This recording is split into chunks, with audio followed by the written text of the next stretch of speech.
Olá, bem-vindos a mais uma aula de mecânica dos sólidos. Nessa aula, nós vamos discutir o assunto sobre flambagem de colunas ou estabilidade de colunas. Como está ilustrado na figura, temos uma coluna, a princípio, pinada, rotulada nas duas extremidades, e uma carga aplicada, o que gera uma compressão, e essa compressão ocasiona uma instabilidade lateral da estrutura, como indicado nessa outra figura aqui à direita e ilustrado nessas fotos com a compressão desse elemento de plástico ou de borracha entre os dedos aqui dessa mão que está apertando, e após você fazer essa compressão, ou seja, existe uma instabilidade lateral gerando uma curvatura. Esse fenômeno, que ocorre em elementos submetidos à compressão, predominantemente se chama flambagem. É conhecido como flambagem. Então, voltando à nossa figura de ponto de partida, uma coluna. Então, o conceito de coluna é o conceito de elementos sob compressão, e no caso, ao contrário das vigas, que em geral estão na configuração horizontal, as colunas estão na configuração vertical e tem cargas predominantemente de compressão, como essa indicada na figura. Nesse caso, voltando ao mesmo modelo com essa condição de pinos nas duas extremidades A e B, podendo deslizar ao longo do eixo, no caso aqui, eixo vertical ou longitudinal dessa coluna, com a força P. Normalmente, nós temos que verificar o critério de resistência, que é dado pelas tensões, ou seja, eu tenho que as minhas tensões aqui definidas por força sobre área, então seria a tensão normal devido a essa compressão menor do que uma tensão admissível. Esse é o critério de resistência. Tenho também que verificar a rigidez, ou seja, o quanto que o ponto A se desloca em relação ao ponto B devido ao esforço axial. Então eu tenho delta, voltando lá das aulas de tensões normais, a minha deformação, ou no caso aqui, o deslocamento em metros ou em milímetros do ponto A em relação ao ponto B, tem que ser menor do que um deslocamento admissível. Esses dois critérios me dão o controle inicial das tensões, ou seja, da resistência mecânica, e dos deslocamentos e deformações associadas, me dando um controle sobre a rigidez. Porém, na prática, a gente observa que existe uma instabilidade lateral, mesmo que essa instabilidade seja no regime elástico, ou seja, se eu retirar essa carga, a coluna ela vai voltar à sua configuração original. Então, a grande dúvida que intrigou aí os cientistas durante muito tempo é: se eu estou controlando tensões e deformações de forma indireta ou direta, por que existe essa deformação adicional que só ocorre em compressão? Ou seja, se eu aplicar uma força esticando o componente aqui, esse fenômeno não ocorre. Então, houve muitas pesquisas para tentar se identificar ou caracterizar matematicamente este fenômeno. O primeiro modelo conhecido, ou pelo menos o modelo mais conhecido, é atribuído a Euler, que fez a seguinte formulação. Ele analisou a partir da configuração deformada numa condição de compressão, como essa aqui indicada pelas cargas P e P', havendo uma deformação lateral. o eixo vertical sendo chamado de x, nesse caso aqui, e o eixo lateral sendo chamado de y. E num ponto Q, aqui a uma distância x, fazendo aqui o equilíbrio dos esforços externos e internos, eu vou ter um esforço normal surgindo no ponto Q, mas como eu tenho essa deformação que me gerou a distância y, esse deslocamento lateral, essa força P está gerando um momento em relação ao ponto Q, porque agora eu tenho um braço de alavanca. Ou seja, de alguma maneira, essa força P causou um momento, está causando um momento em relação ao ponto Q. Fazendo o equilíbrio agora desses esforços, considerando somatório de forças e momentos, a força P vai se equilibrar, ou seja, essas duas forças P estão em uma condição paralela, e como elas são iguais em sentidos opostos, eu tenho um binário aqui causado por essas forças, que é o binário representado agora por esse momento que tem a natureza de flexão. Ou seja, essa compressão gerou uma flexão indireta aqui na minha estrutura, no caso aqui chamada de coluna. Fazendo o equilíbrio e recuperando aqui a equação diferencial da linha elástica, eu tenho essa primeira expressão, só que o meu momento ele é equivalente a P vezes Y.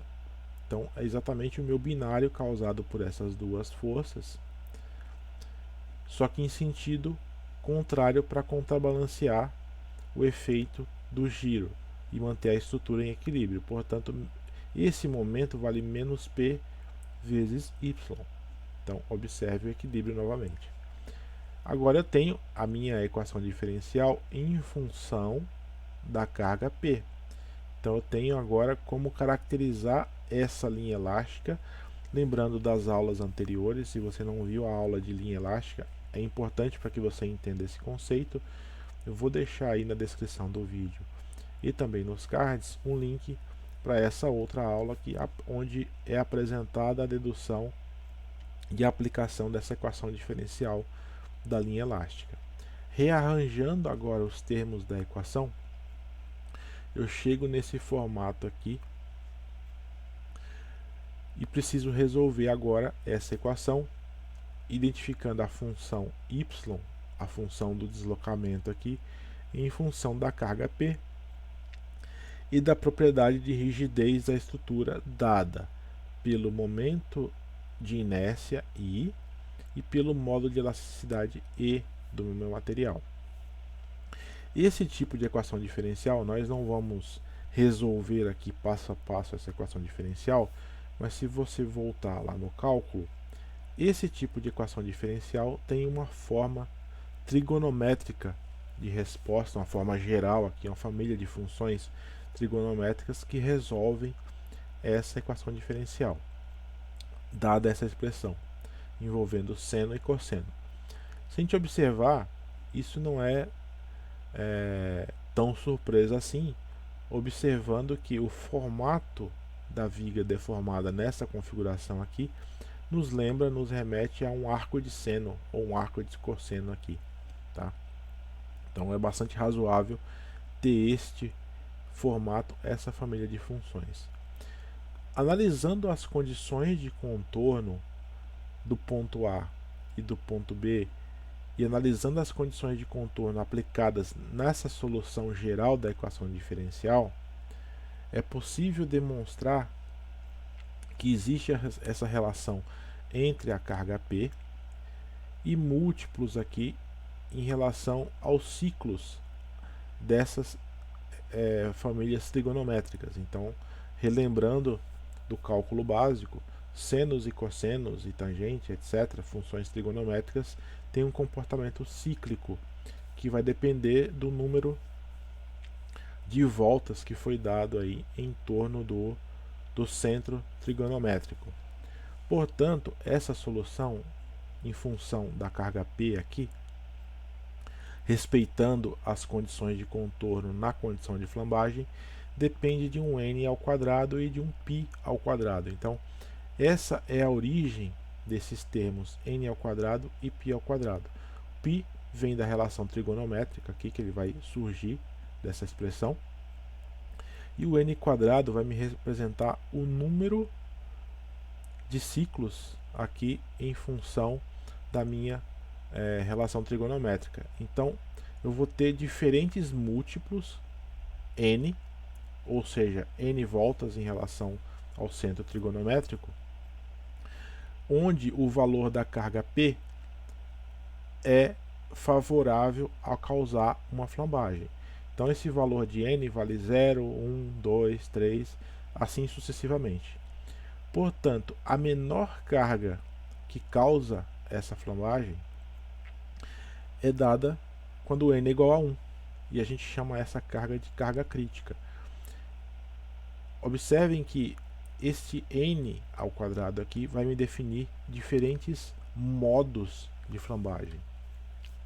É representado dessa maneira. E o que, a favor da segurança, o primeiro modo que causa a flambagem já é o modo que nos interessa, portanto consideramos inicialmente aqui n igual a 1, e essa é conhecida como a fórmula de Euler, a solução de Euler para o problema da flambagem. Ou seja, sempre que o valor da carga P for maior do que a carga crítica dada por π² e I sobre L ao quadrado, vai ocorrer o fenômeno da flambagem na linha elástica. Essa é a hipótese, a solução baseada no princípio de Euler aí para esse problema. Então essa é a fórmula clássica para a flambagem.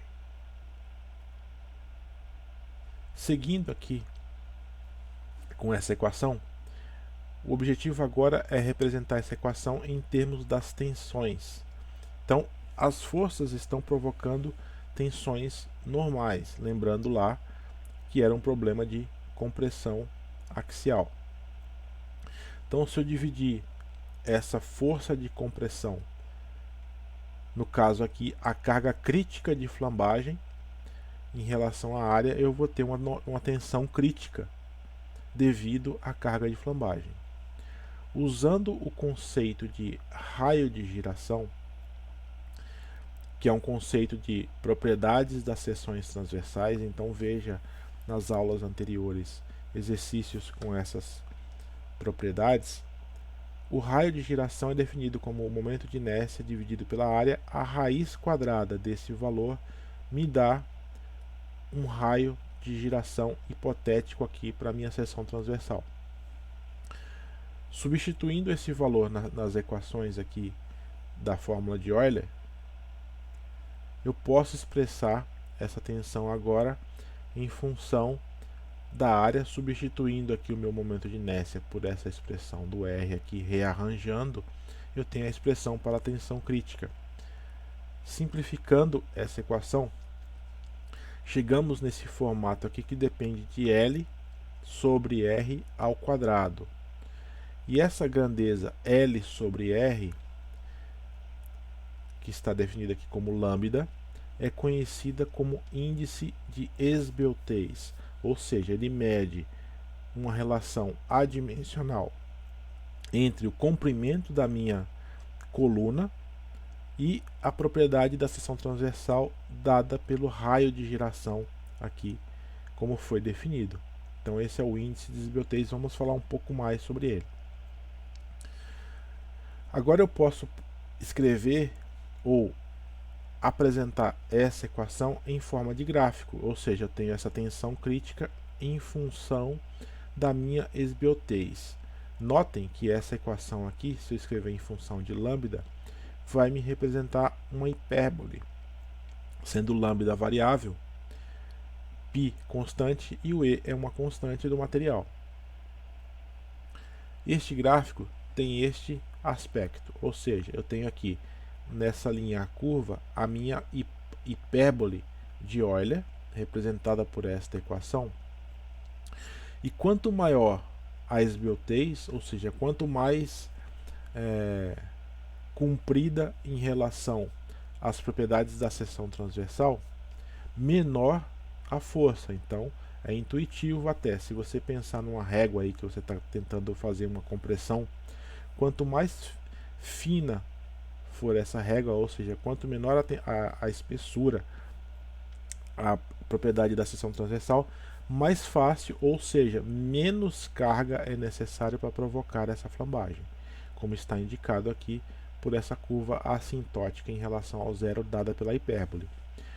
O contrário também é válido. Quanto menor a esbeltez, ou seja, reduzindo o comprimento e mantendo a seção transversal, mais difícil, ou seja, mais força é necessária para que eu consiga flambar a minha estrutura. Mas esse valor não é infinito. Essa força ou essas tensões não são infinitas. O material tem limites de deformação, de escoamento ou de ruptura. Então vai existir um ponto aqui onde essa flambagem que estava ocorrendo no limite elástico, abaixo do limite elástico, agora ela vai ter uma solução de compromisso aqui entre ruptura e escoamento e deformação da flambagem, ou seja, vigas, no caso aqui colunas muito pouco esbeltas, ou seja, um baixo valor de lambda, vão ter uma tendência a escoar antes de ocorrer o fenômeno da flambagem. Então, sempre que for eu fazer o projeto, eu vou ter que verificar essa condição e descobrir esse valor aqui, ou definir esse valor de esbeltez crítica ou esbeltez limite, onde ocorre uma transição entre o regime elástico da flambagem e o regime inelástico ou plástico aqui, na maioria dos casos, em relação à flambagem. Tá? Então eu tenho esse lambda, nesse caso aqui dessa figura de 89, que me define o limite entre elástico e não elástico. Olhando um pouco mais esse conceito, vamos ver essas quatro colunas aqui, aproximadamente a mesma seção transversal, e estou variando o comprimento aqui, tá? Relembrando as equações, meu raio de giração, portanto, é constante, já que eu não estou variando a minha seção transversal. Agora o meu lambda fica dependente apenas do meu comprimento. Intuitivamente, se eu aplicar uma compressão como esse modelo inicial de Euler, pense um pouco aí qual das quatro colunas é mais fácil de fazer a flambagem. A mais longa ou a mais curta, representada aqui pela coluna 4. Intuitivamente a gente observa que é mais fácil fazer a flambagem, nesse caso, na viga mais da coluna mais longa ou mais esbelta, ou seja, eu tenho mais comprimento em relação à mesma seção transversal. Então o conceito de esbelto que a gente tem do dia a dia também é o mesmo conceito aplicado para a definição de vigas e colunas, nesse caso aqui submetidas à compressão. Voltando no nosso gráfico lá com a equação de Euler, lembrando a hipérbole, para a coluna 1, então só reescrevi a equação aqui em função agora da carga ao invés das tensões. Para a coluna 1, eu vou ter um lambda 1 e uma força P1 aqui capaz de causar a flambagem segundo a hipótese de Euler. Se eu olhar a próxima coluna, coluna 2, o que é esperado é que a força seja maior, justamente porque essa coluna ela é menos esbelta. Então meu lambda 2 menor do que o meu lambda 1 vai me obrigar que essa força seja maior. Se eu for olhando a coluna 2, a coluna 3 e 4, assim sucessivamente, essa força P1 vai tender a aumentar, P2, P3, P4, só que relembrando o conceito, esse aumento não é infinito. Em algum momento a estrutura vai entrar em regime plástico ou em regime de deformação permanente, ou até mesmo a ruptura. Então eu tenho esse limite aqui que vai me definir o limite plástico da minha estrutura. Então, voltando agora, a flambagem ela é inversamente proporcional aqui com o quadrado da minha esbeltez. Quanto mais esbelta a estrutura, menos força eu vou precisar fazer para causar a flambagem, que pode ocorrer no regime elástico ou no regime não elástico. Esse valor de transição a gente chama de lambda limite. Dando sequência aqui, observando experimentos físicos, então eu tenho colunas de diversos comprimentos aqui, com a mesma seção transversal, portanto o mesmo raio de giração. Para determinado valor do comprimento, eu tenho a flambagem ocorrendo como se espera. À medida que o índice de esbeltez diminui, é possível começar a observar aqui regiões onde ocorre essa plastificação. Começam a surgir plastificações mesmo com a coluna ainda praticamente reta em relação ao seu formato original. E isso é a verificação experimental do conceito que a gente acabou de explicar. Em colunas de concreto armado, por exemplo, eu tenho agora dois materiais, pelo menos aqui o concreto e o aço, cada um com seus limites específicos de flambagem. Pode ocorrer este fenômeno que aparece aqui na figura, onde eu tenho uma flambagem que pode ser elástica ou não elástica para as barras de aço aqui do concreto armado, e o concreto atingindo o limite de ruptura, como está indicado aqui por essa ruptura da coluna nessa região onde deveria ocorrer a minha flambagem. Isso pode chegar em situações de colapso como essa indicada na figura. Então, a flambagem é um fenômeno muito importante que vai aí me definir não só a estabilidade da estrutura, como a segurança completa da estrutura, porque à medida que a estrutura perde a sua estabilidade original, a capacidade de carga da estrutura é muito reduzida. Isso pode gerar um colapso aí catastrófico para as estruturas. Então a flambagem é um conceito extremamente importante no projeto de estruturas.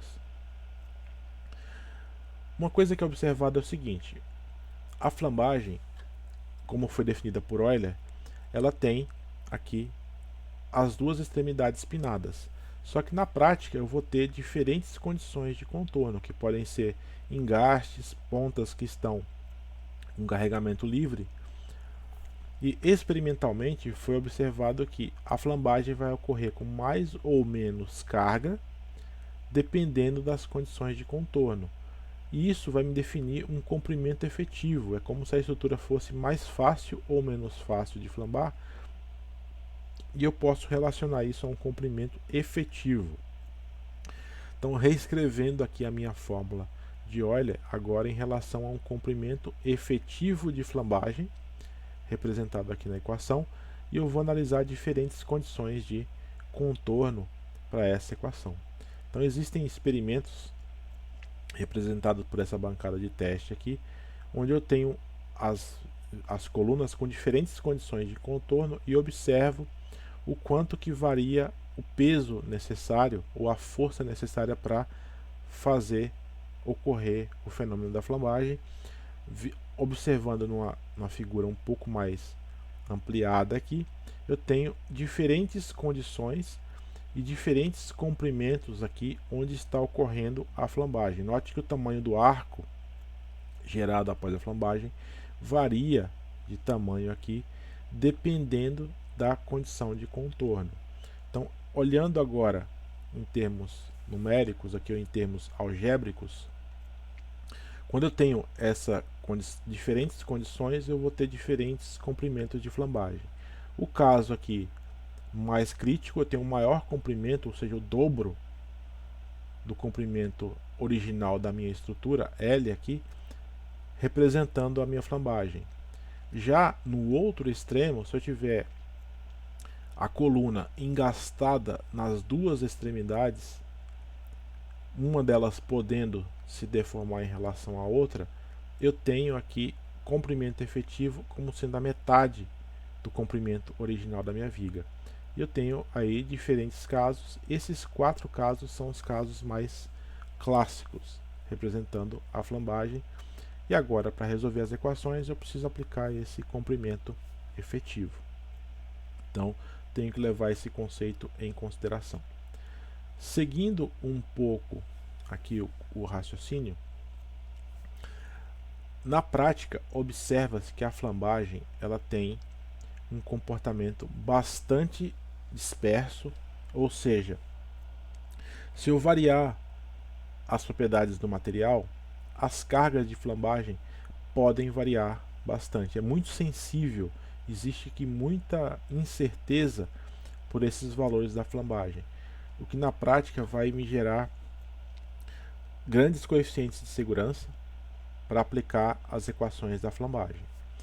E observem que se também a força estiver um pouco mais deslocada, ou cargas excêntricas, ou fora do centro aqui em relação ao eixo da estrutura, essa força pode variar bastante. As tensões de flambagem, as forças de flambagem podem variar bastante.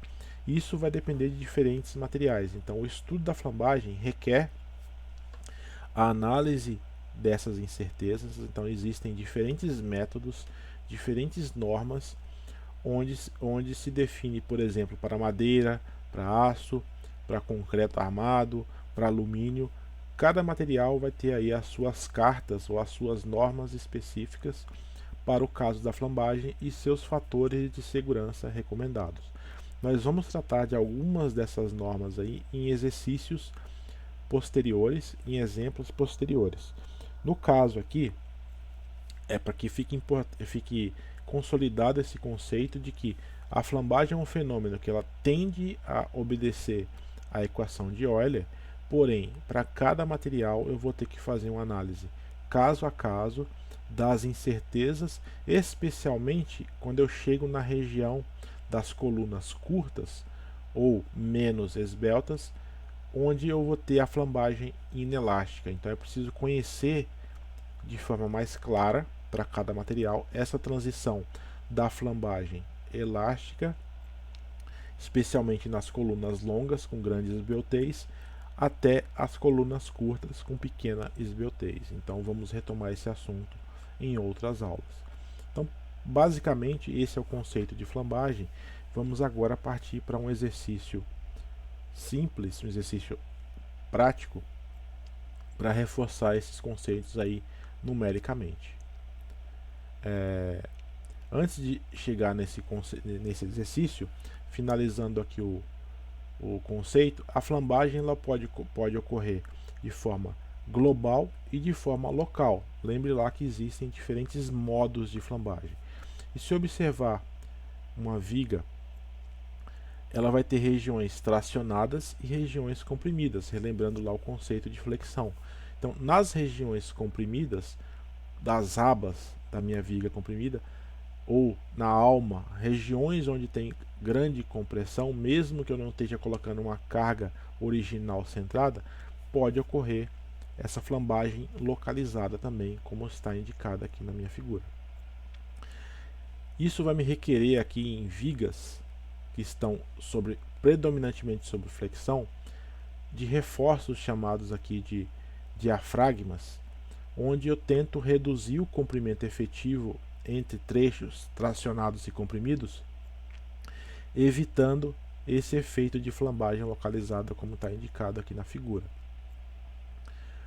Ou outras estruturas como esses vasos aqui ou esses tanques, existem regiões que estão sendo comprimidas pelo próprio peso da estrutura, e isso pode me causar flambagem localizada como está indicado aqui.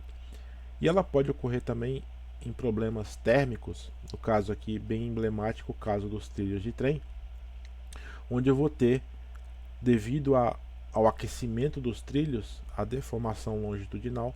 Se eu não tiver um balanço correto do comprimento e dos pontos de conexão dos trilhos de trem aqui, podem ocorrer esses fenômenos de flambagem aqui e comprometer o funcionamento da linha férrea, como está indicado. Então esse estudo é um estudo bastante amplo. Então, a título aí de curiosidade ou de aplicação prática, esses efeitos aí da flambagem térmica também, tá? Seguindo para o nosso exemplo, eu tenho uma coluna pinada nas duas extremidades, comprimento L, dado aqui 750 milímetros, uma coluna de alumínio, dado o modo de elasticidade 70 gigapascal, diâmetro de 25 milímetros, e foi estabelecido aqui por norma, não vou demonstrar isso agora, um lambda limite de 55 para essa liga de alumínio que está indicada. E o meu limite de escoamento é 212 megapascal. Vamos verificar se essa carga de 60 kN causa ou não flambagem nessa configuração da estrutura. Retomando a equação de Euler, lembrando que eu dependo do modo de elasticidade, do momento de inércia e do comprimento efetivo de flambagem. No caso aqui, a configuração original, eu tenho a coluna pinada nas duas extremidades, então o comprimento efetivo da nossa definição é o próprio comprimento da estrutura. Aplicando a equação, resolvendo o meu momento de inércia agora para uma estrutura de seção transversal circular, eu tenho esse valor calculado para o momento de inércia. Confira suas contas aí, relembre os conceitos de momento de inércia. Aplicando na equação da carga crítica, eu tenho agora o módulo de elasticidade, o momento de inércia e o comprimento da minha estrutura ao quadrado. Me chega um valor de 23,6 kN, ou seja, uma carga menor do que os 60 kN que está aplicado na minha estrutura. E aí foi dado aqui um lambda limite. Então vamos observar o que acontece se essa flambagem está ocorrendo no regime elástico ou no regime plástico através do meu lambda limite, para ilustrar esse conceito. Então, retomando o cálculo do raio de giração, só reescrevendo aqui em função do raio da minha estrutura, que ou seja, eu tenho o diâmetro representado por D e o raio representado por C. Substituindo aqui o momento de inércia e a área, reescrevendo em função do raio da estrutura, eu posso escrever o meu lambda, ou seja, meu índice de esbeltez da estrutura, em função do raio ou em função do diâmetro aqui. Aplicando os valores, o comprimento, o diâmetro da minha estrutura, eu tenho um lambda, ou seja, um índice de esbeltez adimensional aqui de 120, que é maior do que o lambda limite da estrutura. Então, retomando o nosso gráfico típico da flambagem, eu tenho um lambda limite de 55. Se o meu lambda é maior do que o lambda limite, significa que a tendência é que a flambagem ocorra no regime elástico, como nós vimos lá atrás. Mas a minha carga que está aplicada, ela é quase o triplo da carga crítica de flambagem, que foi 23. Então, será que está ocorrendo no regime elástico ou no regime plástico? Vou olhar agora as tensões causadas pela carga de 60 kN aqui. Dividindo pela área, eu tenho 122 megapascal, que é menor do que o meu limite de escoamento que foi dado para o meu material de 212. Portanto, está verificado que para esta configuração ocorre a flambagem, e essa flambagem está ocorrendo com esses valores para essa estrutura em regime elástico. Tá? Então, existe a possibilidade de ocorrer a flambagem, e se ela ocorrer, vai estar no regime elástico, porque o limite de esbeltez é 55 e a nossa esbeltez encontrada foi de 120, portanto, maior do que o limite de flambagem. Então agora eu deixo um exercício proposto, onde foram dados o comprimento, o modo de elasticidade, um coeficiente de segurança, então você vai ter que pensar um pouquinho como aplicar esse coeficiente de segurança, e as dimensões da minha seção transversal aqui por A e B, A 10 mm e B 50 mm. Tá? Qual que é a carga crítica de flambagem para essa estrutura? Então, além do coeficiente de segurança que você vai ter que pensar um pouquinho aqui, tem dois efeitos. Ó. A minha coluna está engastada no ponto B Só que no ponto A, se eu olhar em relação ao plano ZX, ela pode se movimentar aqui. Meus apoios só funcionam na direção Y. Então, na direção Z, essa coluna pode se movimentar. O ponto A pode se movimentar aqui. Então, ela está livre nesse plano. Quando eu olho no plano XY aqui, os apoios atuando na direção Y vão travar o meu deslocamento. Então, esse ponto aqui agora não está mais livre. Ele está como se fosse um apoio pinado aqui no ponto A. Então, eu tenho uma seção transversal retangular que tem momento de inércia na direção de B e na direção de A. E eu tenho a possibilidade de flambagem ocorrer no plano ZX ou no plano ZY. Então tem que verificar essas duas condições e também o fator de segurança. Assim eu consigo, olhando essas duas condições, determinar a minha carga crítica de flambagem. Eu não vou colocar a resposta desse exercício e eu pretendo resolvê-lo em um vídeo de continuação dessa aula. Então, por hoje é só. Esse era o objetivo. Estude esse assunto, reforce esses conceitos, tente resolver esse exercício e assim que possível gravarei um vídeo apresentando a solução desse exercício proposto. Este assunto se encontra aí nos livros do Beer, no livro de Estática e Mecânica dos Materiais. Esse assunto se encontra no capítulo 16. Já no livro de Mecânica dos Materiais tradicional aí do Beer, esse assunto é encontrado no capítulo 10 como flambagem de colunas. Então esse era o objetivo da aula. Obrigado pela atenção, bons estudos e até a próxima.